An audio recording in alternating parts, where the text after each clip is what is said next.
중국 우한에서 시작된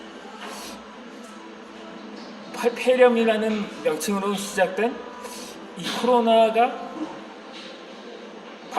발생한 지 2주년을 앞두고 이 바이러스가 종식은커녕 오히려 더 확산세를 보이고 있는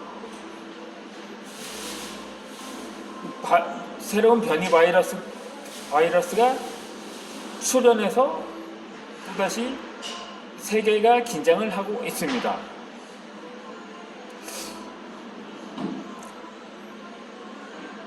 그런데 항상 인류에게는 특정 국가에서 재난이 발생하는 이웃 나라가, 특히 어느 한 나라는 그 특수를 누리기 마련입니다. 하지만 현재의 전염병 사태는, 코로나 사태는 전 세계적으로 발생하고 있어 어느 특정 국가를 지목하기가 쉽진 않을 것 같습니다. 그러니까는 어느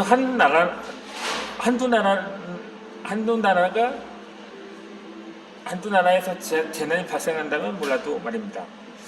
우리나라에서 유교가 일어났을 때 그 특수를 누린 나라가 어디겠습니까? 일본이잖아요. 이 마찬가지로, 그러니까 아마도 코로나 확진자가 전혀 없는 나라가 특수를 보겠죠. 하지만 지금 북한을 제외하고는 거의 대부분의 국가가 확진자가 대거 발생을 하고, 더군다나 최근에는 오미크론이라는 기존의 델타보다 훨씬 전염력이 강하고 더 치명적일 수 있다는 우려가 제기되고 있습니다. 물론 아직까지는 이제 한 4월 정도 되었거든요. 이제 오미크론이라는 말이 나온 지가 발생하는 것이 얼마 되지 않았기 때문에 아직 그 증상은 기존의 바이러스보다는 미미하다는 여론이 지배적이긴 합니다. 하지만 지금 대부분 확진자가 2주 정도 자가 격리를 하기 때문에 완전히 회복되기까지 회복되거나 아니면 가령 양성을 받아서 다시 양성 판정을 받다가 다시 음성으로 회복되기 때문에 그 정도 걸리는지 모르겠지만 2주 정도 항상 그렇게 되거든요. 그러다 보니까는 그렇다면 이번 변이는 또 오히려 초창기에는 증세가 미미하다가 요즘 지금까지 무증상 감염이라는 말도 많이 들었으니까요. 그렇기 때문에 그러다가 한 2주 정도 되면은 혹시 아무리 건강한 젊은 층이라도 사망할지도 모르는 상황이 나올지도 모르기 때문에 아직은 안심하기엔 이르다는 평가가 지배적입니다. 그렇다면 세계 각국에서는 초비상 상태에 돌입해야 하는데 나라마다 방역 기준이나 명칭이 다양합니다. 어느 나라들은 셧다운이라고 하기도 하고 락다운이라고 하기도 하고 긴급 사태라고 표현을 쓰기도 하고, 우리나라처럼 단계적 거리두기, 사회적 거리두기, 생활 속 거리두기 이렇게 나뉘어서 기준을 매기는데, 그 중에서 가장 강력한 것이 바로 전면 봉쇄라는 거죠. 지금까지 유럽은 너무 걷잡을 수 없이 확산이 되니까는 전면 봉쇄를 했는데 특히 그렇다면 이번 변이가 창궐을 할 경우 더군다나 치명률도 기존의 델타보다도 훨씬 높다면 그때는 우리나라도 전면 봉쇄가 불가피할지도 모른다는 우려입니다. 그렇다면 거의 북한 수준으로 방역을 강화해야 한다는 말이겠죠. 이 방역이라고 표현은 상당히 약하거든요. 그냥 전면 봉쇄 수준이라고 해야 할 것 같습니다. 그런데 그렇다면 이미 세계 여러 나라가 앞다투어서 빗장을 잠그고 있다는데 이미 홍콩 사람이 확진이 되었다고 합니다.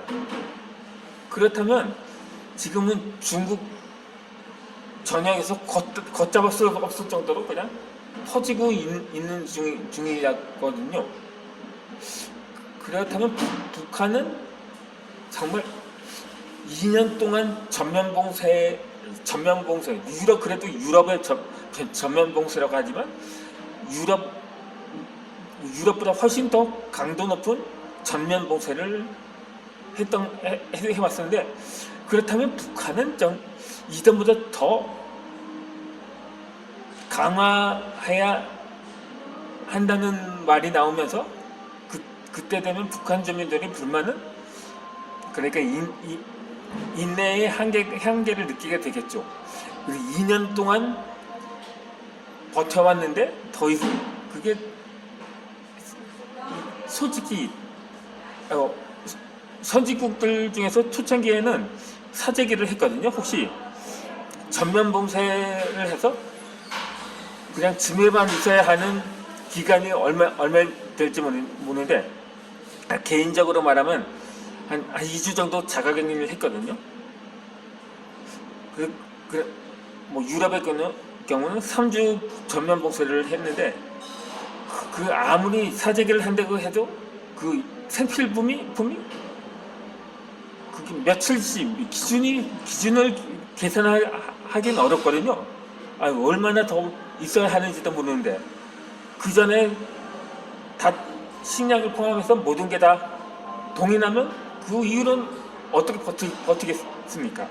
그러니까는 어쩔 도리가 없는 거죠. 그러니까 다시금 어느 정도 코로나 확산세가 주춤하면 그때 좀 풀고 해제하고 그랬는데 그때마다 재확산이 되면서 이걸 그러다 보니까 완전히 봉사하고 해제하고 완화하고 그렇게 반복하다 보니까는 이제 뭐 위드 코로나라는 그냥 이제 코로나랑 그냥 같이 지내는 수밖에 없다. 그렇게 해서 그러다가 결국 또다시 델타보다 더 강력한 변이가 나타난 것이 뭡니까? 그렇다면 더 이상 북한도 버틸 재간은 없을 것입니다. 지금 아마도 이전보다 더 전면 봉쇄를 강화하려면 군사훈련마저 중단을 해야 하거든요. 그런데 최근에 또 이 김정은 전면 별장을 짓는다는 얘기가 나와서 말인데 그게 어디서 나올까요? 그 자재들이 뭐 지금 바다도 오염되었을 거라고 해서 어업도 못하게 하는데 땅도 오염됐다고 하면서 지금 땅도 못 파게 하는 상황이거든요. 그렇다면 주로 그런 호화 별장을 지으려면 인구미를 포함해서 대리석이나 수정 등을 마련을 해야 되는데 그거 대부분 중국에서 수입을 하는 수밖에 없지 않습니까? 그 전에 이미 중국과는 다시 무역을 재개한 지가 얼마 되지 않았거든요. 많은 나라들이 위드 코로나를 한다면서 뭐 중국도 마찬가지였을 것입니다. 그러다 갑자기 중국에서 아프리카 여행을 다녀온 홍콩 사람한테 사람한테 사람이 확진되어서 중국에 빠르게 지금 확산이 되는 상황인지라 북한은 그렇다면 정말 쿠데타가 일어날지도 소유 사태가 일어날지 주민 봉기라는 범에서 소유 사태가 일어날 수도 있는데 그렇게 북한에서 급변 사태가 발생하면 이 중국에서 또 도강을 할 수가 있거든요. 중국이 그런 무한의 조치를 취할 거라고 봅니다. 그렇다면 이 북한 당국에서 가만히 있을 것 같습니까? 그럴 경우 공산국가들 간에 자중질환이 발생할 수도 있다는 점입니다. 그러다가 중국인 누군가에서 김정은을 제거할 수도 있고 그렇게 되면 김한소를 내세울 수도 있을 가능성이 큽니다. 이 김정은도 사실 중국의 적대적이거든요. 이 오죽하면 대놓고 중국인 천연식적이라고 했겠습니까? 그러니까는 제가 그렇다고 그게 굳이 남북통일이라고 제가 제목을 정했는데 꼭 통일이 아니더라도 이 만약에 김한솔이 전면에 등장할 경우 그러니까 지금쯤 김한솔은 김정은이가 정권을 장악했을 때 당시 나이와 거의 그 나이가 되었을 겁니다. 그래서 이제 만약에 통일 얘기가 나와서 말인데 통일되면 남은 우리도 먹고 살기 어려운데 저 북한 거지들까지 먹어 살리라고 그렇게 말을 하는 경향이 있거든요. 그런 이기심이 어디 있습니까? 만약에 그러니까 우리나라 2주, 3주 정도 전면 봉쇄를 한다고 해도 생각만 해서도 끔찍한데 이 북한은 기약 없는 봉쇄를 더 강화를 한다고 감안하면 정말 몸서리가 쳐질 겁니다. 그렇기 때문에 주민들이 안 일어날 일은 없을 테죠. 만약에 그러지 않더라도 그러니까는 독일이 통일되었을 당시에 통일이 된다면 몰라도 지금 상당히 그때와 남북의 경제적 격차가 상당히 차이가 나지 않았을 때니까. 그런데도 당시에도 남북 통일은 불가능하다는 여론도 있었거든요. 그러니 요즘은 오죽하겠습니까? 그러니까 꼭 통일이 아니라도 신라가 삼국 통일을 했을 때 통일신라라고 했는데 그러니까 서쪽으로는 대동강 남단에서 금강산 동쪽으로는 금강산 그 위로는 발해 영토였으니까 이 남북국 시대라고 해서 이렇게 서로 중국에서 주장하는 1국 2차제가 아닌 2국 1체제라고 해서 남북한이 자유민주 체제로 가는 게 그것이 어떨까 하는 바입니다. 그러니까는 과거 신라와 발해가 적대 관계는 아니었거든요. 그렇게 해서 이번 사태를 바랍니다.